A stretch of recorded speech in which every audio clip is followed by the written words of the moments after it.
Welcome to the Edward Jones Inbox. My name is Scott Merkin, and today we are doing the White Sox version with some of your great questions.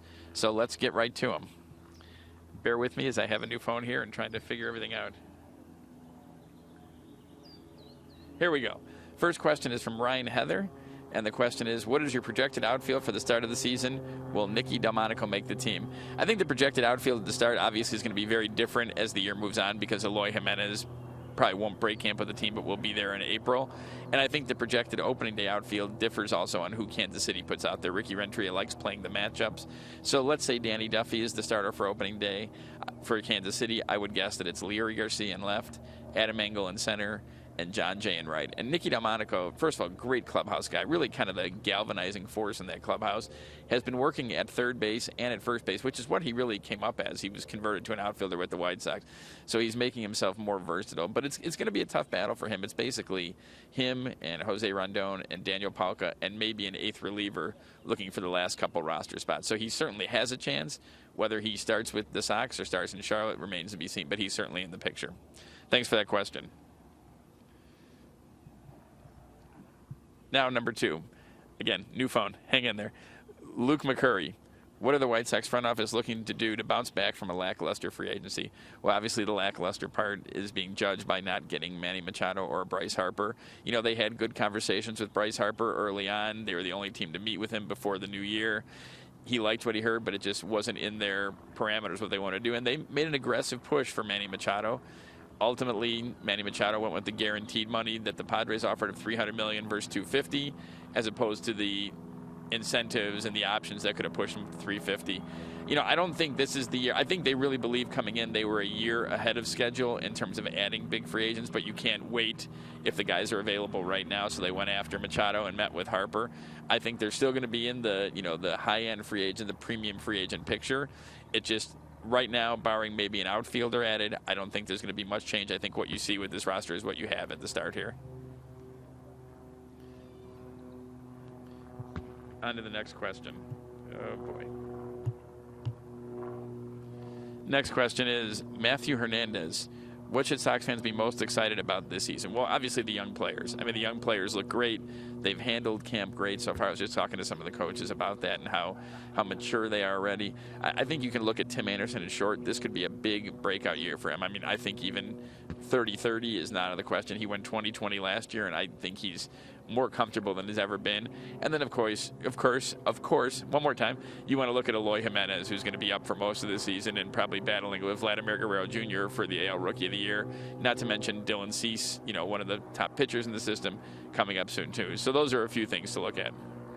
Next question. Hey, we have to reset the phone on this one.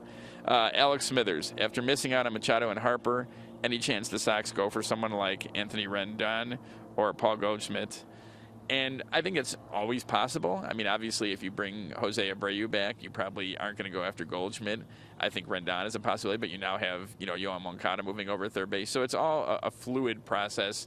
You know, they're probably already, not probably, they are identifying already who they want for next year. So, you know, we'll see who they go after. You know, Chris Sale also could be on the market next year. There's a lot of different pieces, and it's not always. If you look at some of the teams before them, you know, the Cubs won a World Series with that. I mean, John Lester was a big piece to get at that point, but they failed on a couple guys before that. Notably, I remember them, you know, coming short on Anibal Sanchez. So this stuff does happen. You have to kind of move forward and just kind of go from there. Next question is from Mark. How did Ervin Santana look yesterday? Will he be the fifth starter? Is there any interest in Gio Gonzalez? Have not heard much interest in Gio Gonzalez from the Sox. They've had him a couple times. They've traded him a couple times. They know what he's about, but have not heard about them bringing him back. The facility was closed yesterday with an off day. Ervin Santana got his normal work in, and you know he's progressing. He's being very careful with that finger, the middle finger in his pitching hand that was operated on last year, and he kind of struggled through the year trying to get back. But you know he's looking good now. I don't know if officially he will break camp with the team. I can't imagine it's going to be too much after that. But if he's healthy and if he's ready to go, he will be the Chicago White Sox fifth starter. Next question. No person on this one. How has Yoán Moncada looked to you this spring? Is this his breakout season? I mean, I think he should be better than last year. I think this is an important season for Moncada. I think you can chalk up last year, the 217 strikeouts, to his first full year in the majors. He's learning the strike zone. He's learning how umpires call the strike zone. He's learning when to be aggressive, when not to be aggressive. They really like him moving to third in that it's more instinctive position talent-wise, and they think that'll help him offensively too. Whereas second base, they thought maybe not lost focus, but there was more downtime. Third base, you're always, you have to be ready every time. But I think it's a big year for Moncada because last year you could explain away to it's his first full season. If he has the same kind of season this year, then you have to start talking a little bit about, where he can improve and what his ceiling is. But, yeah, I think he's got a world of talent and could be a big player for this team. Next question is, what's the latest news on a contract extension for José Abreu? Do you see him finishing his career with the White Sox? José Abreu is a great force on this team. He's a clubhouse leader. He's a mentor, and he's also an outstanding middle-of-the-order presence. He wants to be here. He has made that comment many times, plenty of times I was going to say. The White Sox want him here. I don't think it'll happen in spring training. I'm not sure if it'll happen in season. I do believe he will eventually be back with the White Sox. I'm not sure if it's going to be a 4 or 5 year deal, maybe a couple years with an option or two, but I do believe he will stay with the White Sox. Let's see, as we round third heading for home here, what is the best case scenario for Tim Anderson this season? How has he looked? Well, I said that a little earlier. I think 30-30 is a possibility for Tim Anderson. I was just talking with Joe McEwing, the bench coach for the White Sox, who worked extensively with Tim last year. And we were talking, I think the last 2/3 of the season, he was as good as any shortstop defensively in the American League. I think you're going to see that again. I think one thing Tim is probably glad we're not asking him any more questions about, hey, if Manny Machado comes here, you still going to be the shortstop? That's his position.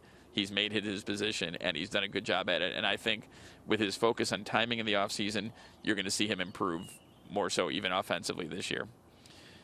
All right, let's see. Do you think Carlos Rodón will be the opening starter? Who else is in the mix? I mean, managers announce at different times. I remember Robin Ventura announced Jose Quintana very close to the start of the season as an opening day starter. I think Carlos is going to be the opening day starter. I think it's really him or Ronaldo Lopez. But I do believe that Carlos Rodón is going to be taking the ball on March 28th at Kauffman Stadium against the Royals.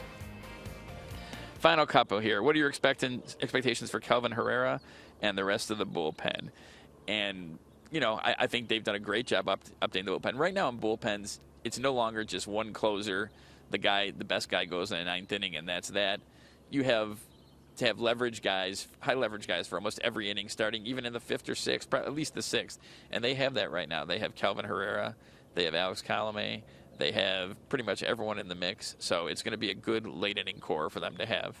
Jace Fry, you can also throw in there too. It's a good deep bullpen for guys to work through. Final question, when will Eloy Jiménez be in the big leagues full time?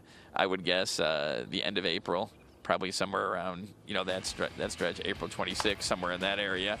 And I think sometime in April. April 26th is just a guess, but I think in April you will see him, and I think he's going to be competing for the Rookie of the Year and really going to be the fulcrum of this rebuild. Living in Chicago my whole life, you kind of watch players and watch who succeeds, and not just on the field, but just captures the city. And I think Eloy Jiménez, with his personality, with his immense talent, is going to be one of those players. Well, that's it. That's all your questions. Sorry for the little problems with the phone there, but thank you for joining the Edward Jones Inbox White Sox version, and we'll talk to you soon.